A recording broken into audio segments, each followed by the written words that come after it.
Bienvenidos al segundo programa de Historias de Vida.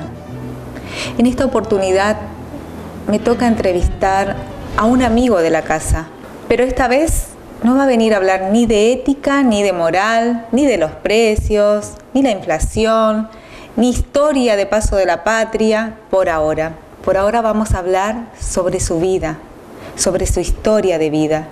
Y este amigo de la casa, que es un placer para mí entrevistarlo, se llama Don Pilo Quijano. Buenas tardes, Don Pilo, ¿cómo anda? Hola, buenas tardes, señora Liliana, ¿cómo está usted? Yo hoy nuevamente estoy bien, después de haber pasado algunos avatares en la vida, que por eso me invitó usted, y estoy dispuesto a narrar lo que esa historia que me había ocurrido. Quizás a alguno le pueda interesar, a otros puedan grabar para sí algún mensaje que le pueda hacer llegar por este medio, y estoy muy feliz de estar con ustedes, y más en este programa muy interesante, muy importante que se está por lanzar al aire. Claro, Don Pilo.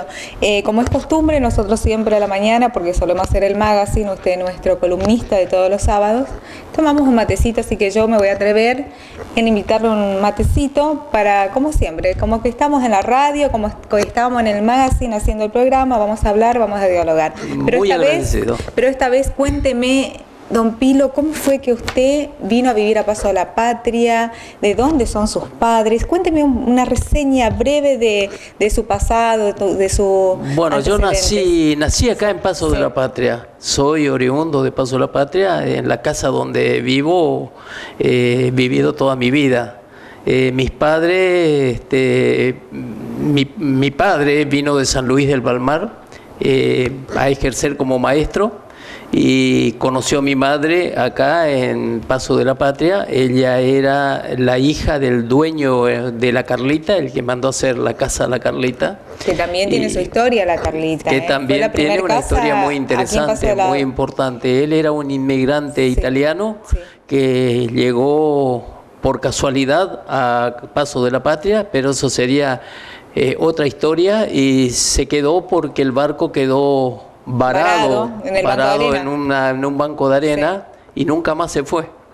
Así que esa es una historia. ¿Fue la primera casa aquí en Paso de la Patria?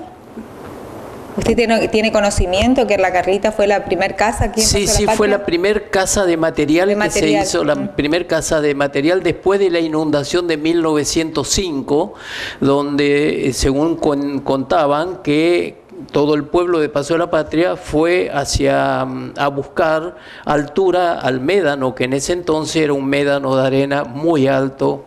Yo lo viví y lo vivimos muchos amigos de la juventud, y fueron a parar ahí al médano porque el agua había llegado a todas las casas, que eran casas muy precarias. Cuando se fue el agua, él empezó a hacer la casa de la Carlita, empezó a fabricar los ladrillos, y se hizo esa casa en 1905 hacia adelante. En 1910 se inauguró esa casa, y ya se empezó a hacer la otra casa que le seguía de material, que es la casa de Sicardi, que la tía Ela. De la tía Ela, de los abuelos de la tía Ela. Don Quijano, cuénteme la parte de que usted estudia y se recibe de maestro. Sí, fui a estudiar a Corrientes, como decimos todos los que nos recibimos, a la gloriosa escuela regional, porque todos la queremos muchísimo, esa escuela. Y me recibí de maestro ahí en la escuela regional. ¿Usted ejerció como maestro aquí en Paso de la Patria o nunca? No ejercí nunca como maestro. Ajá. Me recibí, sí, tengo el título de maestro normal nacional, y entré a estudiar medicina. Yo no sabía si en ese momento me iba a inclinar hacia la medicina, que me gustaba por vocación, pero también por vocación me gustaba mucho el deporte, y el deporte que yo practicaba era el fútbol. Y ya jugaban muchos equipos, con un equipo muy conocido de Corrientes, había formado un equipo de fútbol aquí en Paso de la Patria, y tuve la oportunidad de que me hayan llamado equipos profesionales como Rosario Central, por ejemplo, para ir a jugar, integrar su plantel. Pero analizando muy bien con mis padres, me dijeron, si ya estás por estudiar medicina, ya estás entrando en medicina, ¿qué vas a ir a hacer? Jugar al fútbol.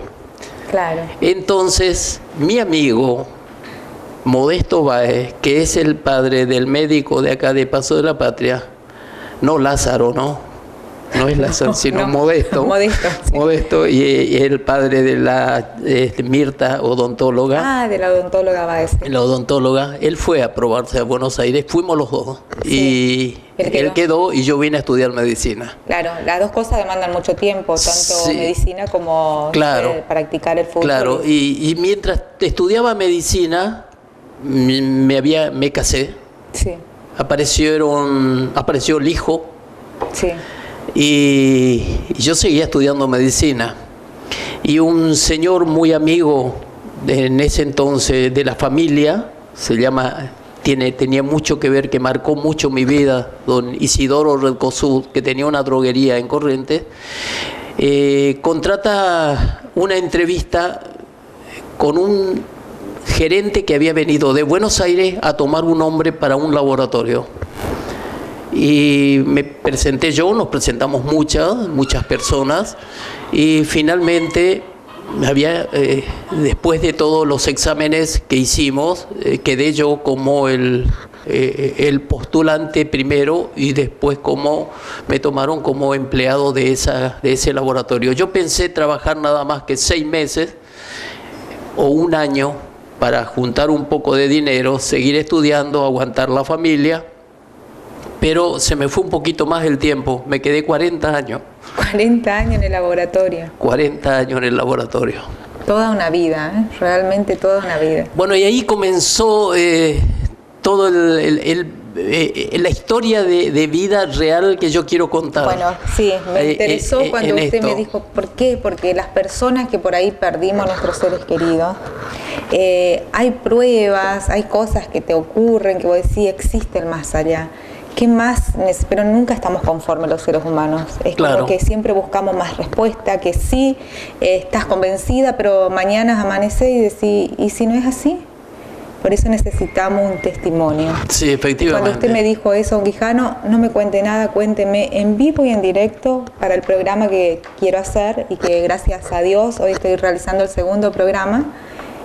Y justamente en esta historia es lo que se basa el programa de hoy. En esta historia se basa el programa porque se dan circunstancias que es conveniente contar y narrar para que otras personas que sufran algún tipo de situaciones estresantes traten de minimizar las cosas, no maximizarlo, tratar de superar todo lo que consideran como estrés, como situaciones estresantes. Trabajar en una empresa multinacional, que una de las primeras empresas en el país, multinacional, vuelvo a repetir, donde le exigen cada vez ser un poco más, vender un poco más, estudiar un poco más, en realidad lo va llevando a uno hacia un estrés casi inconsciente, pero uno va acumulando en su espíritu, en su alma, en su físico, todo el estrés que presupone toda esta situación. Después el cuerpo te pasa la factura. Efectivamente. ¿Qué es lo que después pasa la factura. Usted lo ha dicho, Liliana. Después pasa la factura. Tenía un médico que decía que la vida es implacable. Según como uno vaya viviendo su juventud, al final la factura lo va a pagar después, más atrás. Bueno, yo tuve que pagar esa factura porque costándole la vida. Yo era tremendamente responsable en lo que hacía. Claro. Al punto tal de que en cierta oportunidad pensé dejar el trabajo para seguir el estudio de medicina. Un médico, el decano de la facultad, gran amigo, a quien lo respeto y lo valoro, lo admiro y lo quiero mucho, el doctor Samuel Bluste, me dijo, ¿es este momento o ya no podés seguir más? Y yo quería seguir medicina, pero yo estaba también dentro de la rama de la medicina. Entonces fui a Buenos Aires a plantear esa situación. Y cuando planteo esa situación, me dicen, pero fíjese qué notable lo que usted viene a plantearnos. Usted quiere estudiar medicina y nosotros pensábamos ascenderlo a gerente regional. Elija. ¿Qué situación? ¿Qué eligió, don Quijano? Es una situación donde a uno lo ponen entre la espada y la pared. Lo que estaba haciendo me gustaba muchísimo. Me encantaba lo que estaba haciendo. Convengamos que detrás había una familia, hijos, ya habían nacido otros hijos. Sí, no, estaba ganando muy bien. Claro, por eso mucho que elegir. En ese entonces, hoy también ganan bien los visitadores médicos, estaban ganando muy bien y ese era mi caso. Yo tenía un muy buen sueldo. Y iba a aumentar el sueldo siendo gerente regional o delegado regional, como decían ellos. Así que espero su respuesta quizás dentro de poco tiempo, digamos 1 hora o 2. No tenía mucho. No, inmediato era, sí. Entonces dije, bueno, ya hice mucho en esto, ya llevaba varios años, más de 7 o 8 años. Bueno, sigo en esto. Sí. Y bueno, ya me dieron el ascenso de gerente regional o delegado regional. Y ahí sí ya tuve a mi cargo alrededor de 10 o 12 personas, visitadores médicos, con 2 delegaciones en Corrientes y en Paraná. Viajaba continuamente entre Corrientes y Paraná. Tenía toda la zona del Nordeste. Más responsabilidad, más problema cuando hay más gente. Se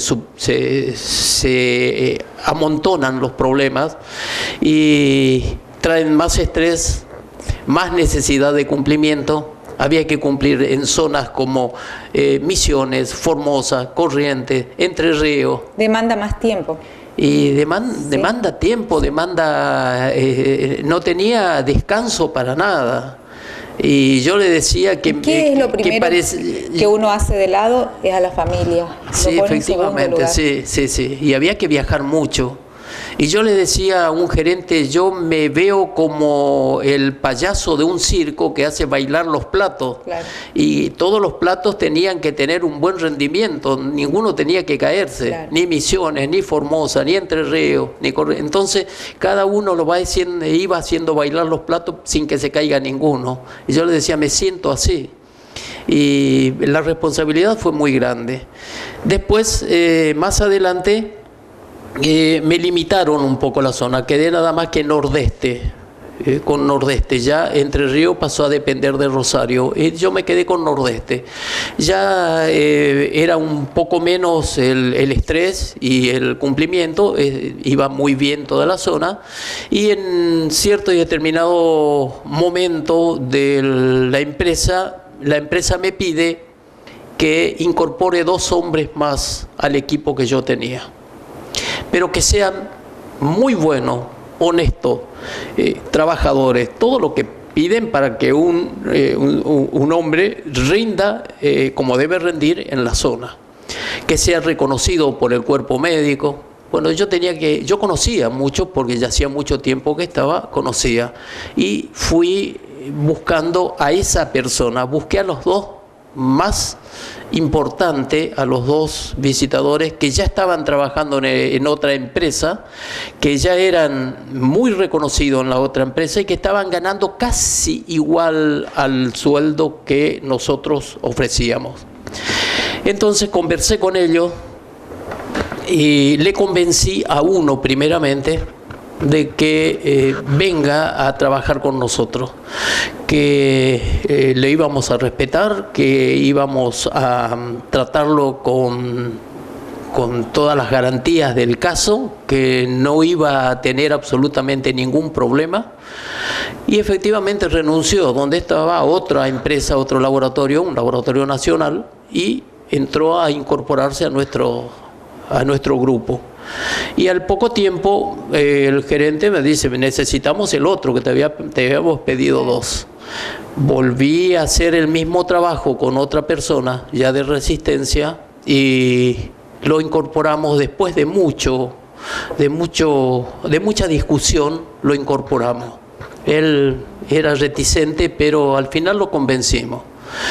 Bueno, me quedé muy contento de tener a estos dos hombres, a quienes hoy los respeto, los venero, lo exalzo, porque son dos hombres excelentes, trabajadores, con mucha voluntad, honestos. Entonces lo trajimos y lo incorporamos a la empresa. Nos citan a una reunión, ya estaban hacía 3 o 4 meses que estos dos hombres estaban trabajando con nosotros. Nos citan a una convención en la ciudad de Tucumán, nada más que nordeste y NOA, que noroeste, Tucumán, la zona de Salta, Tucumán, más todo lo del nordeste. Éramos alrededor, en ese entonces en total, alrededor de 22 o 23 personas que íbamos a la convención, a la reunión. Cuando llegamos a Tucumán, vemos que el clima de los gerentes que habían venido de Buenos Aires no era el más óptimo.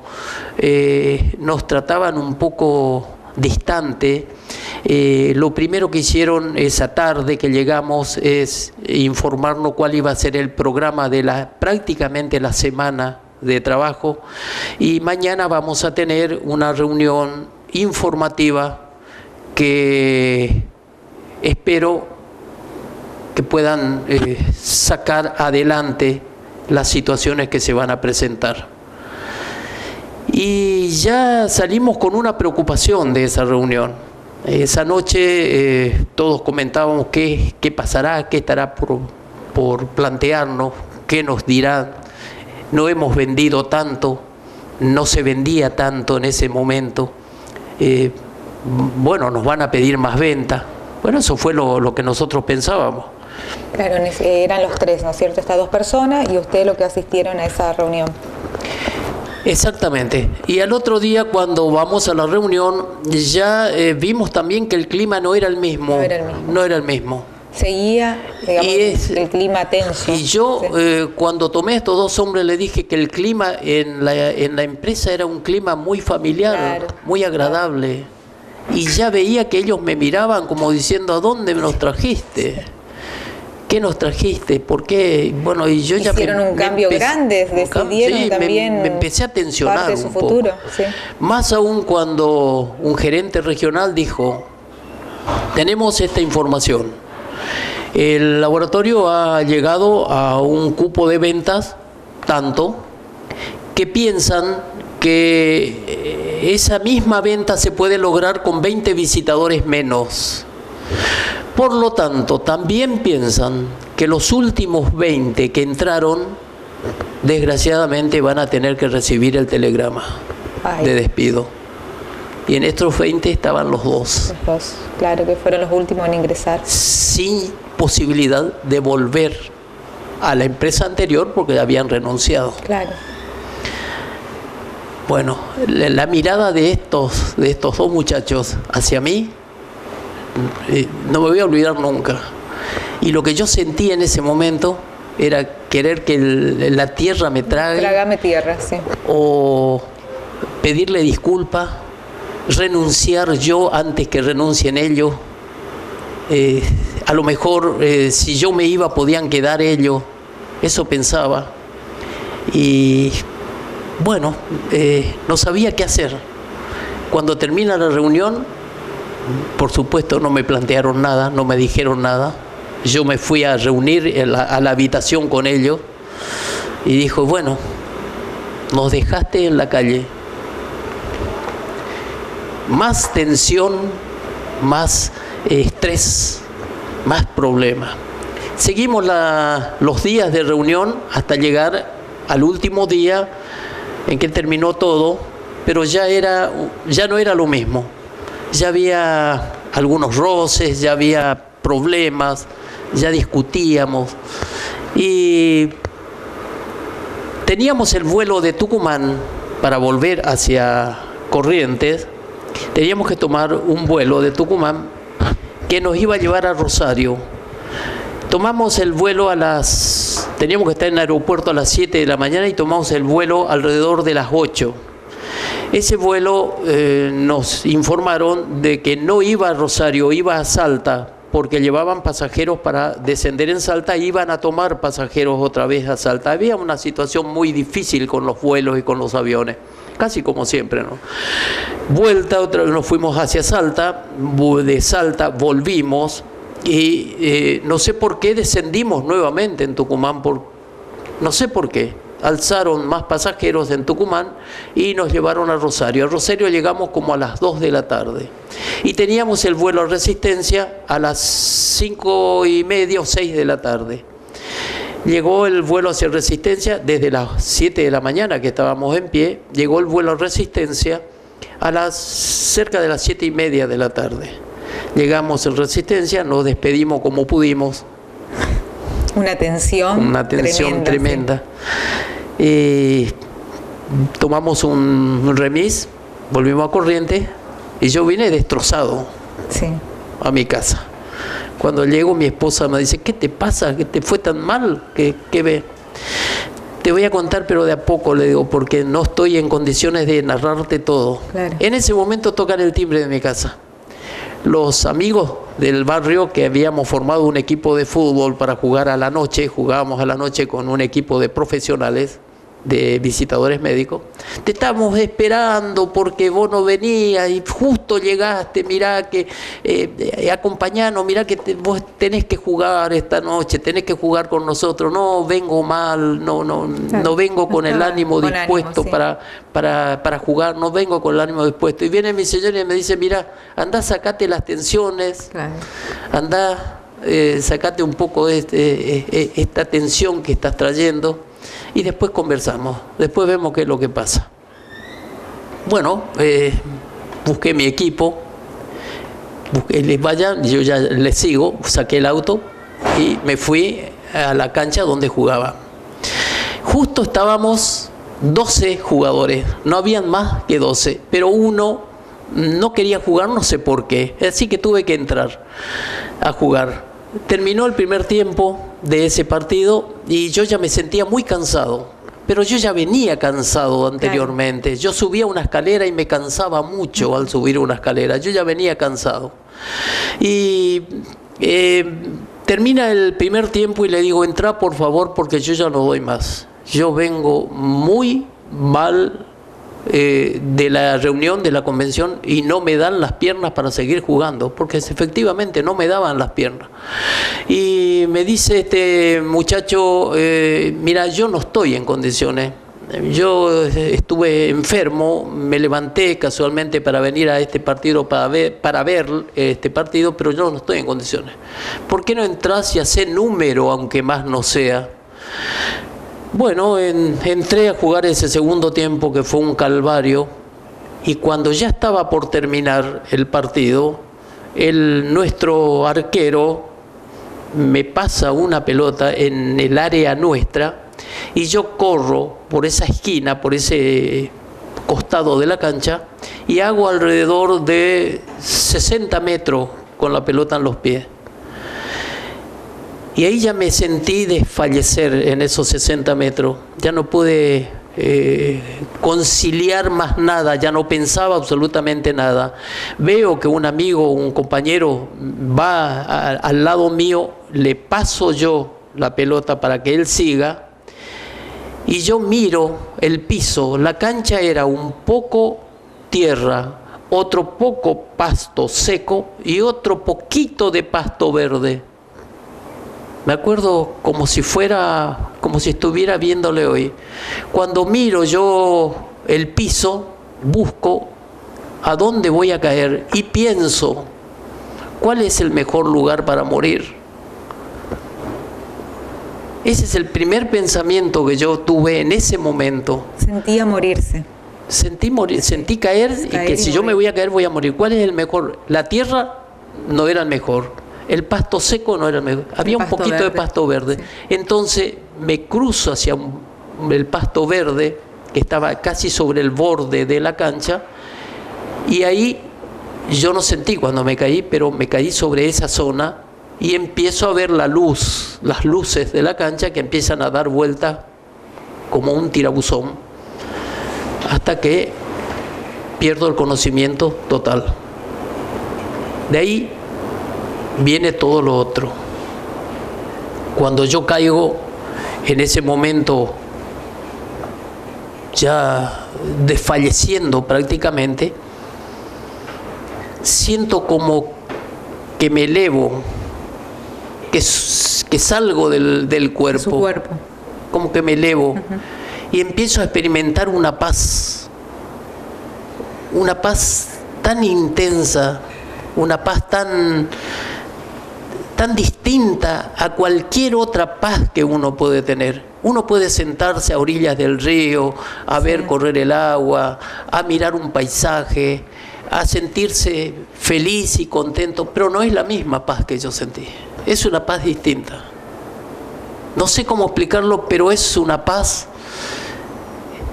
sobrenatural. Y ¿en ese momento usted todavía estaba en la cancha o ya lo trasladaron? Estaba tirado en la cancha. Mientras tanto, en ese momento me estaban haciendo todo el mecanismo de reanimación para aquel que se le había parado el corazón. ¿Estaba consciente? ¿Estaban viendo? Nada. Yo ya no sentí absolutamente nada. Yo, cuando yo caí, ya no sentí absolutamente más nada, sino siento elevarse. Que me elevo y veo una paz inmensa siento. Y no se puede explicar, Liliana, la paz que yo sentí en ese momento. Y empezaron a hacer los mecanismos de reanimación. Yo saco conclusión de que estuve por lo menos entre 50 y 60 segundos en ese estado, porque un amigo que era el que llevaba todos los equipos estaba en la tribuna y él dejó la tribuna que estaba muy lejos, a 200 metros de donde yo había caído, y salió caminando, cruzó toda la cancha, llegó a donde yo estaba, y cuando yo vuelvo, habrán tardado, él tuvo que tardar por lo menos 1 minuto para llegar hasta allá. Lo veo a él que está al lado mío. Es decir, yo por él saco el tiempo que yo estuve. En ese, cuando yo vuelvo en sí, como quien vuelvo, me dice uno de los amigos que estaba detrás mío y me sostenía la cabeza, me dice: ¿por qué no te querías levantar? ¿Por qué vos te querías quedar en el lugar donde estaba? No sé, le digo. ¿Qué? Tenía una confusión enorme yo en ese momento, no sé por qué. Dice: porque costó reanimarte, costó mucho reanimarte. ¿Y cómo hicieron? Y te hicimos los masajes que le habíamos hecho, dice, a este muchacho Barreto que había caído con el mismo síndrome que me pasó a mí. Había caído en la cancha de visitadores médicos y había perdido la vida, no lo recuperaron. Te hicimos el mismo proceso que hicieron los médicos del cardiológico para reanimarlo a este muchacho Barreto. Todo hicimos lo mismo.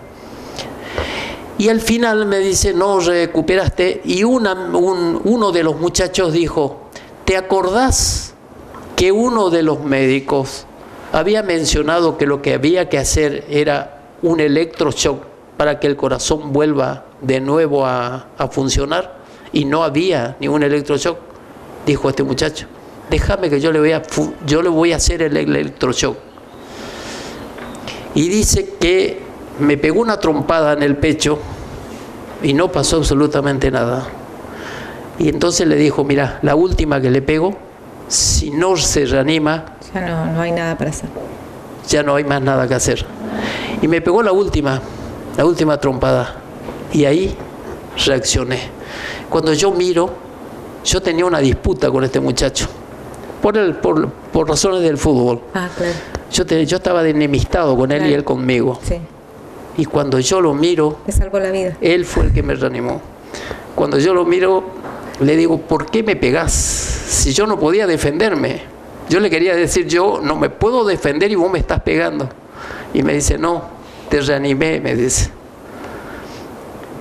Ahí empezó una discusión muy grande entre los dos equipos, que eran mis grandes amigos los dos equipos. Yo tenía amigos en este y amigos en el otro. Entonces uno del otro equipo dice, yo lo voy a llevar porque yo sé la casa, yo lo conozco y él es mi amigo. ¿Por qué si es jugador nuestro? ¿Nosotros le vamos a llevar?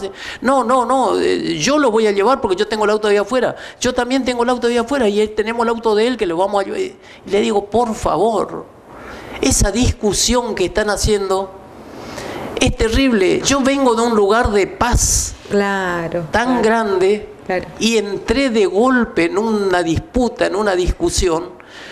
Por favor, no discutan más, yo estoy bien, yo ya me recuperé, yo estoy recuperado, yo voy a manejar mi auto. No vas a manejar tu auto, yo voy a manejar. No, y otro que había ido conmigo dijo, no, yo te manejo el auto, vos te vas al lado mío.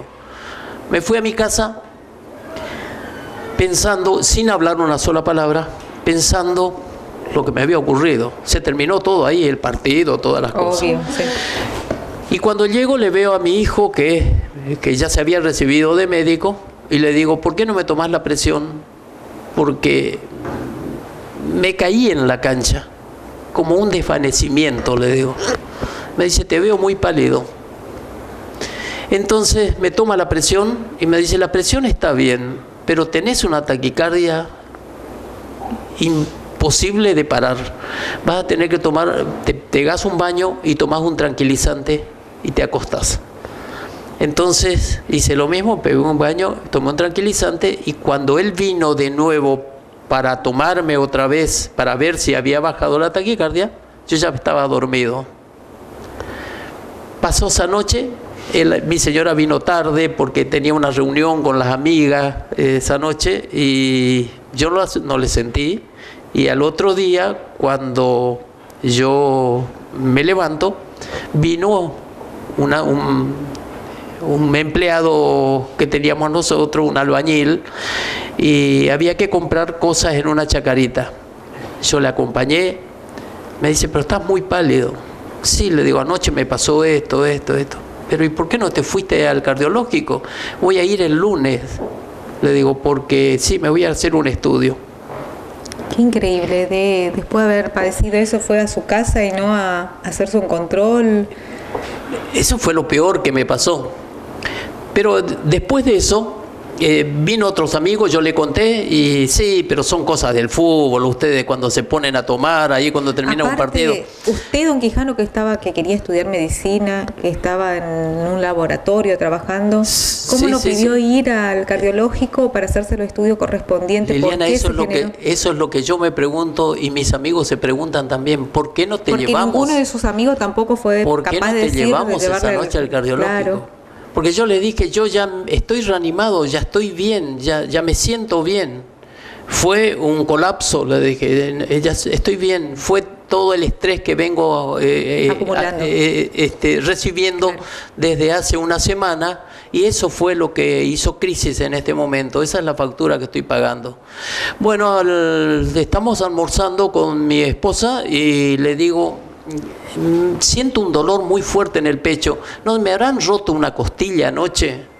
Me dice, pero vos, ¿en serio? ¿Entonces te reanimaron? Sí, le digo, me hicieron la reanimación. Respiración boca a boca, el masaje cardíaco y después las dos trompadas que eran electroshock. Sí. Las dos Pero me dice, ¿pero qué te pasó? Bueno, le conté más o menos todo. Me dice, bueno, acostate ahora a la siesta, descansa un poco y vamos a ver qué pasa después, a lo mejor vamos al cardiológico.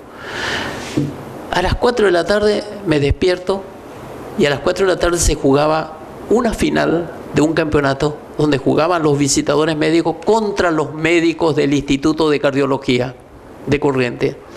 Entonces le digo a mi esposa, voy a mirar un ratito el partido y vengo y ahí vamos a decidir si nos vamos al Instituto de Cardiología o a lo mejor nos vamos o me voy el lunes nada más, porque era sábado ya ese día. Y me dice mi esposa, si te sentís bien, bueno, pero me gustaría que nos vayamos al Instituto de Cardiología.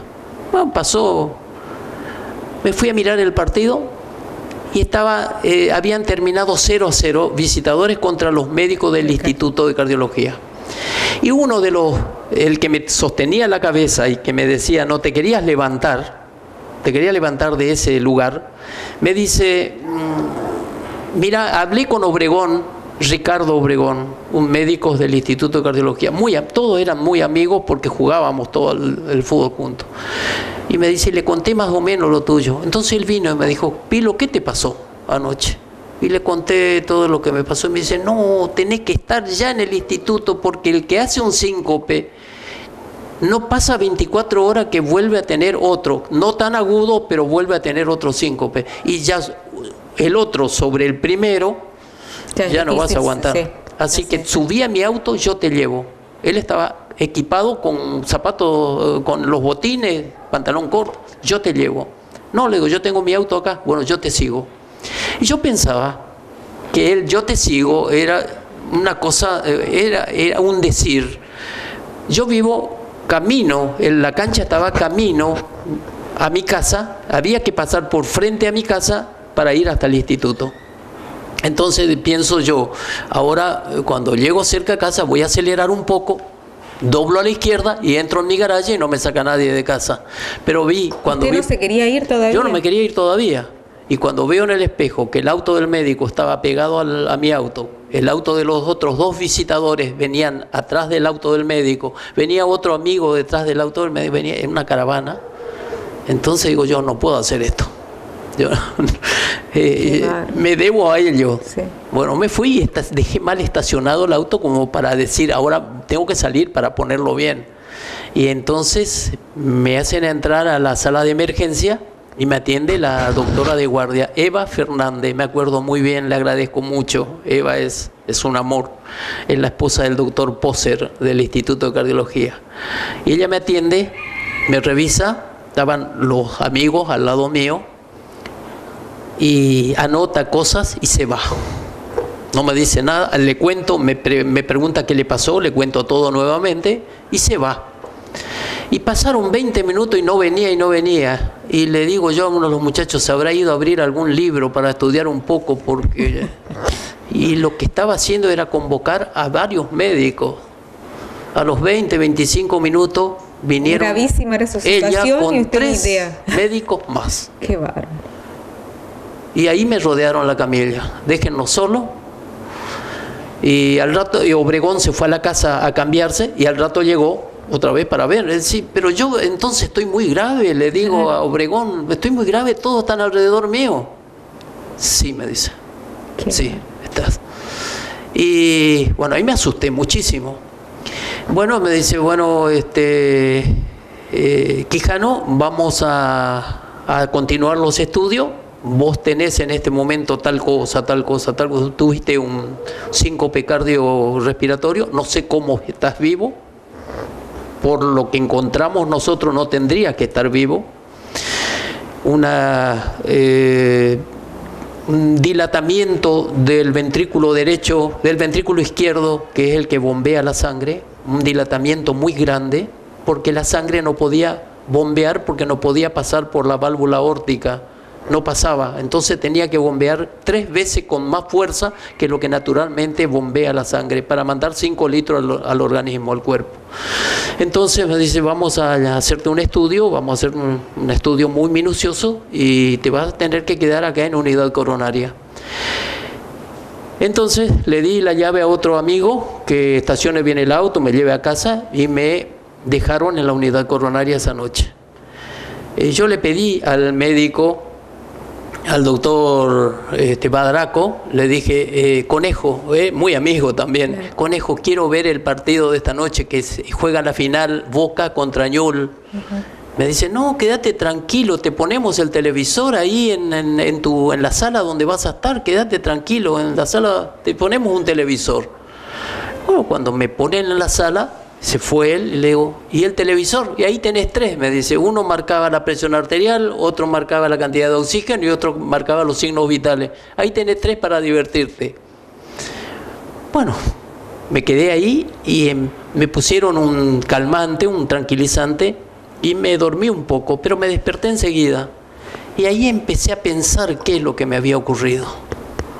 Y ahí es donde viene todo el pensamiento que uno recibe cuando está del otro lado. Ajá. En primer lugar, yo vi una zona de no un color blanco, sino un color fucsia. Yo siempre, fucsia, siempre lo comparo con estos copos de nieve de azúcar que hacen para las criaturas, ese color rosado muy tenue, muy pálido. Ese color lo veo al ambiente donde yo estuve, donde encontré esa paz muy grande, un color rosado hermoso. Y sigo pensando, y me acuerdo de mi hija, y digo, pero si yo la vi, y me acuerdo que mi nuera había fallecido hacía poco tiempo, la esposa de mi hijo. Que la querían como una hija, que me había contado. Era la esposa de mi hijo, que había tenido 2 chiquitos con ella, que tenían 2 años, 2 años y medio, 3 años los chicos. Y había fallecido de un cáncer de mama. Y la queríamos mucho, la adorábamos a ella y a mi hija. Y yo digo, pero si yo las vi. Porque en el medio de esa nube fucsia que yo veía 2 siluetas que venían desde lejos a buscarme. Ajá. Y venían acercándose a un ritmo veloz. Muy veloz.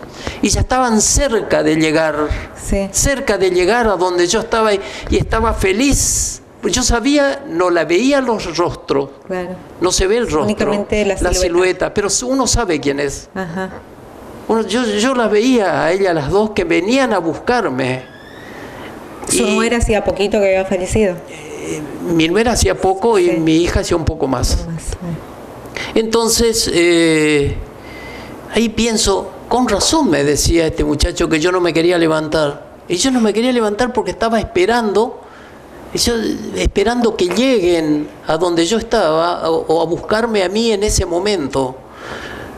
Y yo estaba feliz de estar, de verle, de poder verle a ellos y de estar en ese lugar de paz tan grande. Y ahí empecé ya cuando estuve en el Instituto de Cardiología, empecé a pensar estas cosas.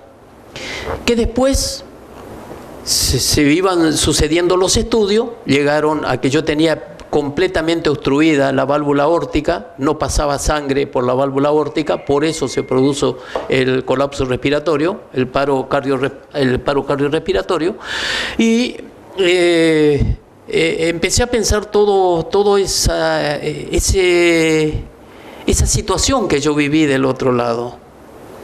Y cuando me iban a operar, antes de preparándome todo, me prepararon 4 o 5 días, muchos estudios, haciendo cateterismo. Cuando iba a llegar a operarme, yo pedí que venga el sacerdote de frente a mi casa, que era muy amigo mío.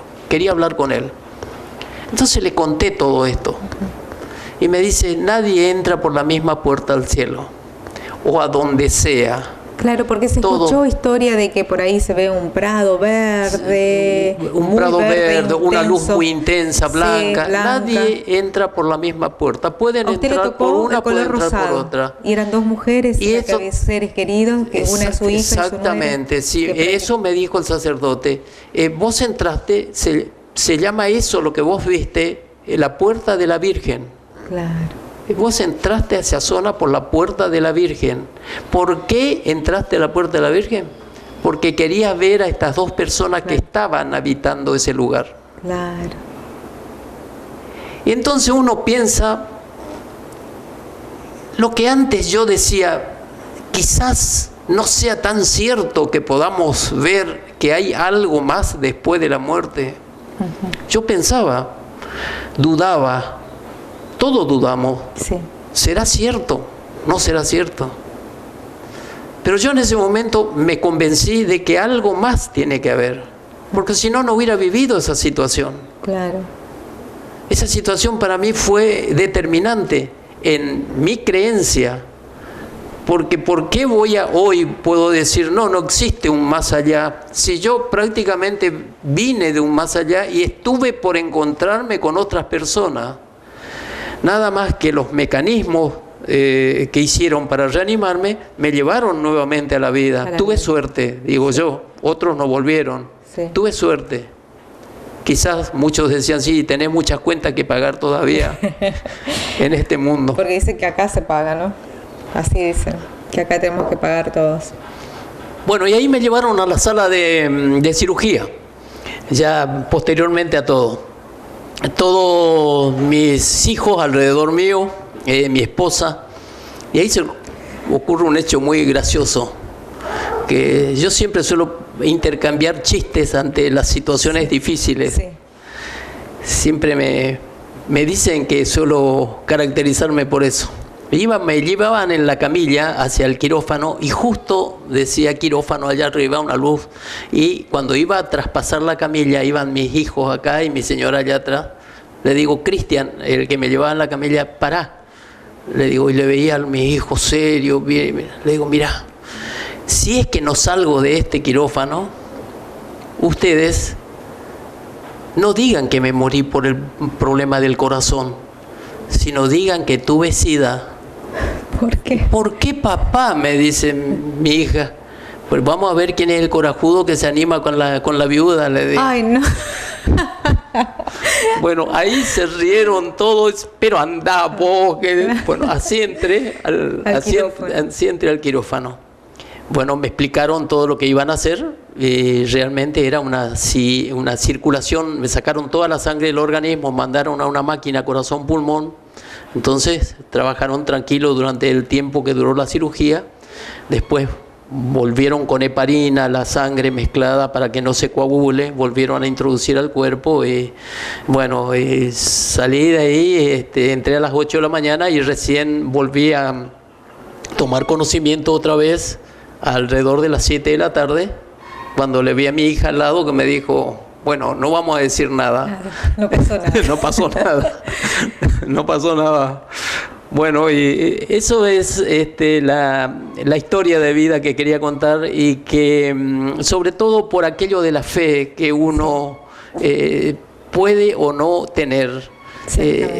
La duda siempre existe, la duda siempre está presente, pero que yo vi esa situación y que esa situación me hizo creer un poco más que algo nos espera del otro lado, para mí fue muy importante. Todos dicen que vinimos a la Tierra para una misión.